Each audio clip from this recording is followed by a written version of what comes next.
pues bueno, ahora vamos a hablar de un tema que está muy vigente. Sí.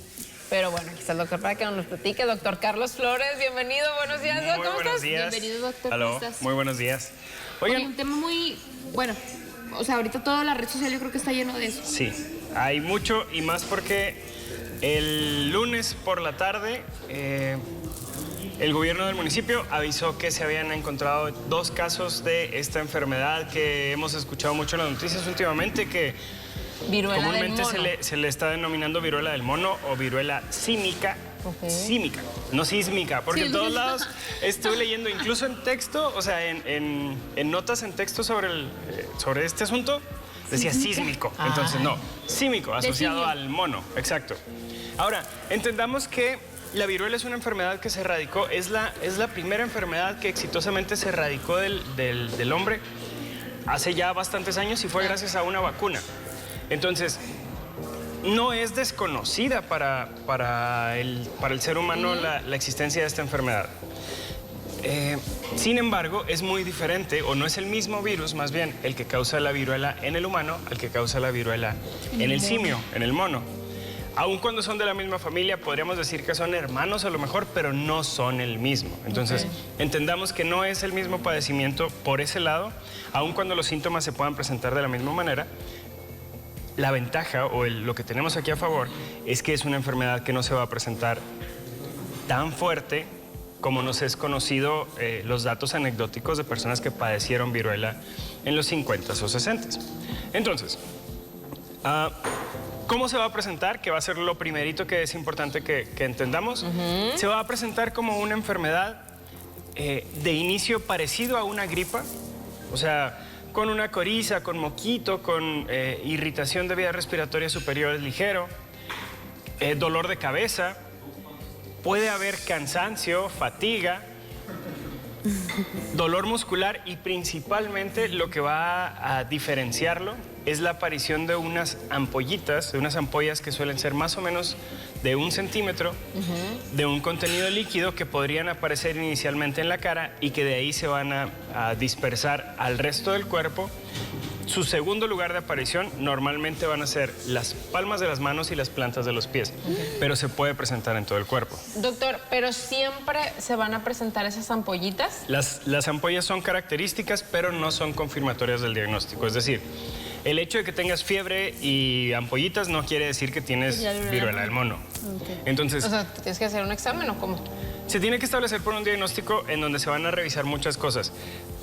Uno de ellos es el contacto con alguien que haya estado expuesto a la enfermedad. O sea, no sencillamente aparece la enfermedad así de la nada, mágicamente, entendamos eso. Para todos en casa entendamos que la única forma de adquirir la enfermedad es habiendo estado en contacto con una persona que la padece. Ok. Y eso es lo que la diferencia de cómo era antes a cómo es ahorita, que probablemente ha existido una ligera mutación en el virus que permite que se transmita de persona a persona, algo que antes era muy, muy improbable. Entonces, estamos hablando de una enfermedad viral que no necesita antibiótico. De inicio no nos van a recetar ni amoxil, ni pentrexil, ni nada de esas cosas. Es una enfermedad viral y las enfermedades virales no necesitan antibiótico.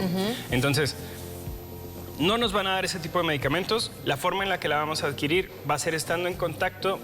Lo más común es que sea contacto directo por fluidos, es decir, por saliva, por contacto con las ampollitas o las costras que se presentan después de que las ampollas se revientan, o contacto sexual, que es una de las cosas que genera una diferencia en este caso. En el Reino Unido el Departamento de Salud del Reino Unido determinó que las personas que han estado más expuestas tienen como una de las características, no única y no está limitado a eso, pero una de las características es que son personas que tienen relaciones sexuales con personas que están infectadas. Principalmente hombre-hombre, pero no es limitado, y eso es importante decirlo así con mayúsculas. No es una enfermedad asociada a específicamente una enfermedad venérea o sexual. Ok, entonces, por ejemplo, bueno, ya ves que con el COVID nada más era necesaria el uso de cubrebocas, que era para prevenir, ¿verdad? Tampoco no era como un 100% de prevenir la enfermedad. ¿Con esto no serviría el uso de cubrebocas? Sí. Sí, porque se sabe que se puede transmitir por saliva. Entonces, el hecho de que tú uses cubrebocas previene que tú recibas ese virus, y también el hecho de que la persona que pueda estar enferma Si por alguna razón todavía no sabe y no se ha aislado, porque eso es lo importante, aislarse, está usando cubrebocas, es menos probable que te vaya a transferir la enfermedad. Entonces sí es un factor determinante del uso de cubrebocas en lugares en donde tengas contacto con personas que no son de tu núcleo. Oye, doctor, entonces, por ejemplo, ahorita en casita, si alguien está sospechando, y te vuelvo a hacer la pregunta de las ronchitas, ¿por qué? Porque mucha gente puede tener dolor muscular, dolor de cabeza, moquito, y dice, ay, ya tengo de esa enfermedad. ¿Qué es lo primero? O sea, ¿qué es lo que tienes que hacer si tienes algún síntoma o si tienes la ronchita? O sea, ir con el doctor, ¿te aíslas o qué haces? Por el momento nada más se han aislado 2 casos, o identificado, mejor dicho, 2 casos en la ciudad. Entonces, no podríamos decir que estamos ni en un brote, ni en una pandemia, ni nada por el estilo. No es en este momento en Ciudad Juárez un asunto que sea un foco súper rojo. O sea, sí, hay que estar alerta, obviamente, pero no es algo que nos deba de preocupar en extremo. Entonces, ¿qué debe hacer la persona? Si tienes una infección de vías respiratorias, moquitos, irritación de vías respiratorias superiores y demás, y se presenta alguna ronchita o no ronchas, perdón, una ampolla. Ampollita. Específicamente son ampollitas, en la cara, en las palmas de las manos, en las plantas de los pies y después en el resto del cuerpo. Lo ideal es consultar con un médico, no automedicarse y mantenerse aislado, las 3 cosas. Es decir, mientras estableces o confirmas más bien el diagnóstico, hay que estar bien seguros de que no voy a arriesgar a otras personas. Hay por ahí un factor que nos está beneficiando, que es el hecho de que la ONU refiere que específicamente la viruela símica, esta de la que estamos hablando, es menos contagiosa y al mismo tiempo es menos letal.